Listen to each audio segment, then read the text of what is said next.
പൊതുഗതാഗത സംവിധാനങ്ങൾ സാധാരണക്കാരോട് കാണിക്കേണ്ട പ്രതിബദ്ധതയും മനുഷ്യത്വവും മറന്നാൽ കനത്ത വില നൽകേണ്ടി വരുമെന്ന് തെളിയിക്കുന്ന ഒരു വിധി മലപ്പുറം ജില്ലാ ഉപഭോക്തൃ കമ്മീഷനിൽ നിന്നും പുറത്തു വന്നിരിക്കുന്നു. ദീർഘദൂര യാത്രയ്ക്കിടെ ശാരീരിക ബുദ്ധിമുട്ടുകൾ അനുഭവിച്ച രോഗിയായ യാത്രക്കാരന് ഇരിക്കാൻ സീറ്റ് നൽകാത്തതിലും ആവശ്യപ്പെട്ട സ്റ്റോപ്പിൽ ബസ് നിർത്താതെ പോയതിനും KSRTCക്ക് 30,000 രൂപ പിഴ ചുമത്തി. തോട്ടുശ്ശേരിയാറ സ്വദേശി മുഹമ്മദ് സൈനുദ്ദീൻ കോർമത്ത് നൽകിയ പരാതിയിലാണ് ഈ സുപ്രധാന വിധി. തൃശൂർ ആമ്പല്ലൂരിൽ നിന്ന് മലപ്പുറം കൊളപ്പുറത്തേക്കുള്ള യാത്രക്കിടയിലാണ് മുഹമ്മദ് സൈനുദ്ദീന് ദുരനുഭവം ഉണ്ടായത്. ആരോഗ്യ പ്രശ്നങ്ങളുള്ള അദ്ദേഹം ബസ്സിൽ കയറിയപ്പോൾ സീറ്റുകൾ ഒഴിവുണ്ടായിരുന്നില്ല.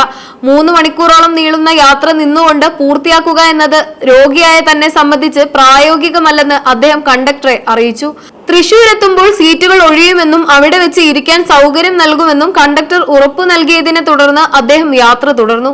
തൃശൂരിലെത്തിയപ്പോൾ ഒരു സീറ്റ് ഒഴിവ് വരികയും സൈനുദ്ദീൻ അവിടെ ഇരിക്കുകയും ചെയ്തു. എന്നാൽ ബസ് മുന്നോട്ട് നീങ്ങിയതോടെ മറ്റൊരു യാത്രക്കാരൻ എത്തുകയും ആ സീറ്റ് താൻ റിസർവ് ചെയ്തതാണെന്ന് അവകാശപ്പെടുകയും ചെയ്തു. ഈ സമയത്ത് കണ്ടക്ടർ ഇടപെട്ട് സൈനുദ്ദീനോട് സീറ്റ് ഒഴിയാൻ ആവശ്യപ്പെട്ടു. മറ്റു സീറ്റുകളിലെല്ലാം ഇതിനോടകം ആളുകൾ കയറി കഴിഞ്ഞിരുന്നു. താൻ രോഗിയാണെന്ന കാര്യം ആവർത്തിച്ചു പറഞ്ഞിട്ടും അത് പരിഗണിക്കാതെ സൈനുദ്ദീനെ സീറ്റിൽ നിന്നും എഴുന്നേൽപ്പിച്ച കണ്ടക്ടറുടെ നടപടി കടുത്ത മാനസിക വിഷമത്തിനും ശാരീരിക ബുദ്ധിമുട്ടിനും കാരണമായി. തൃശൂര് മുതൽ മലപ്പുറം വരെ അദ്ദേഹത്തിന് നിന്ന് യാത്ര ചെയ്യേണ്ടി വന്നു. യാത്രക്കാരന്റെ ദുരിതം അവിടെയും തീർന്നില്ല. തനിക്ക് ഇറങ്ങേണ്ട കാക്കാട് സ്റ്റോപ്പിൽ ബസ് നിർത്തണമെന്ന് അദ്ദേഹം ആവശ്യപ്പെട്ടിരുന്നു.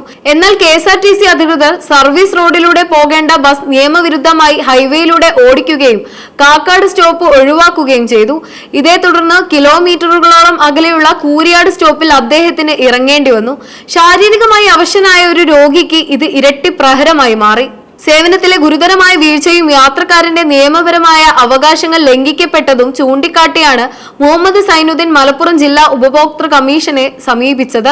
പരാതിക്കാരന്റെ വാദങ്ങൾ വിശദമായി പരിശോധിച്ച കമ്മീഷൻ പ്രസിഡന്റ് K മോഹൻദാസ്, അംഗങ്ങളായ പ്രീതി ശിവരാമൻ, CV മുഹമ്മദ് ഇസ്മായിൽ എന്നിവരടങ്ങിയ ബെഞ്ച് KSRTCയുടെ ഭാഗത്തുനിന്ന് യാത്രക്കാരനോട് കാട്ടിയത് നീതീകരിക്കാനാവാത്ത വീഴ്ചയാണെന്ന് കണ്ടെത്തി. ഇതിന്റെ അടിസ്ഥാനത്തിൽ പരാതിക്കാരന് നേരിട്ട ശാരീരികവും മാനസികവുമായ പ്രയാസങ്ങൾക്ക് നഷ്ടപരിഹാരമായി 25,000 രൂപയും കോടതി ചെലവുകൾക്കായി 5,000 രൂപയും ഉൾപ്പെടെ ആകെ 30,000 രൂപ പിഴയായി വിധിച്ചു. വിധി പുറപ്പെടുവിച്ച് 45 ദിവസത്തിനകം ഈ തുക പരാതിക്കാരന് കൈമാറണമെന്ന് കോടതി കർശന നിർദ്ദേശം നൽകി. നിശ്ചിത സമയപരിധിക്കുള്ളിൽ തുക നൽകുന്നതിൽ വീഴ്ച വരുത്തിയാൽ 9% പലിശ സഹിതം പിഴയടക്കേണ്ടി വരുമെന്നും വിധിന്യായത്തിൽ വ്യക്തമാക്കിയിട്ടുണ്ട്. KSRTC MD ആണ് ഈ തുക നൽകാൻ ഉത്തരവാദിത്തപ്പെട്ടയാൾ. പൊതുഗതാഗത സംവിധാനങ്ങൾ യാത്രക്കാരോട് പുലർത്തേണ്ട ഉത്തരവാദിത്തത്തെ ഓർമ്മിപ്പിക്കുന്നതാണ് ഈ സുപ്രധാന വിധി. പൊതുഗതാഗത സംവിധാനങ്ങൾ ലാഭത്തേക്കാൾ ഉപരിയായി യാത്രക്കാരുടെ സുരക്ഷയ്ക്കും സൗകര്യത്തിനും മുൻഗണന നൽകണം. പ്രത്യേകിച്ച് മുതിർന്ന പൗരന്മാർക്കും രോഗികൾക്കും മുൻഗണന നൽകുന്ന കാര്യത്തിൽ ജീവനക്കാർ കൂടുതൽ ജാഗ്രത പാലിക്കേണ്ടതുണ്ട്. നിശ്ചയിച്ച സ്റ്റോപ്പുകൾ ഒഴിവാക്കുന്നതും യാത്രക്കാരോട് അപമര്യാദയായി പെരുമാറുന്നതും നിയമപരമായ നടപടികൾക്ക് കാരണമാകുമെന്ന് ഈ വിധി ഓർമ്മിപ്പിക്കുന്നു. KSRTC പോലുള്ള ഒരു സ്ഥാപനത്തിന് ഈ വിധി വരും കാലങ്ങളിൽ ഒരു തിരുത്തൽ നടപടിയാകുമെന്ന് പ്രത്യാശിക്കാം.